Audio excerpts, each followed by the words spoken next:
Introvert, what are your worst experiences at work? Freddie, my colleague, has always been the kind of guy who thinks he's funnier than he actually is. You know the type. The one who cracks jokes at the water cooler while everyone else pretends to laugh. That morning, he decided to take it up a notch. It's as he bed win the truled only mean trouble. I found this new Kofi machine. I of course thought, what could go wrong? So, I followed him to the break room, blissfully unaware of the chaos that awaited. Freddie had set up the machine like it was a science experiment. Buttons everywhere, strange levers, and a manual that looked like a 500-page novel. He looked at me and said, "It's easy, just press this button." So I pressed it. Coffee erupted like a volcanic eruption, brown liquid splattered everywhere. My shirt, the walls, even the ceiling tiles were not spared. Freddie, in his infinite wisdom, decided to press more buttons. "Oops," he chuckled, as he slipped on the coffee-covered floor.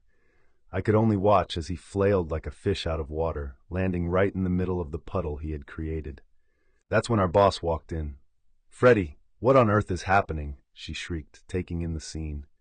I stood there, mortified, coffee dripping from my hair, while Freddie, now resembling a drowned rat, just laughed harder. "Just a little coffee catastrophe," he shot back. I couldn't help but think about how society expects us to maintain our composure in the workplace. Here we were, two adults, covered in coffee, acting like we were in some kind of slapstick comedy. It was absurd. As we cleaned up the mess, Freddie leaned closer and whispered, "You know, this could be a great story for the company newsletter." Juried aces. Udo respond, a loud crash echoed from the other room. We exchanged. The door swung open and there stood our HR manager, holding a giant rubber chicken. "Who wants to play?" she asked, eyes twinkling with mischief. I felt the heat rising in my cheeks. This was turning into a circus, and I was the unwilling clown. But before I could react, the rubber chicken slipped from her grasp and flew straight towards Freddie.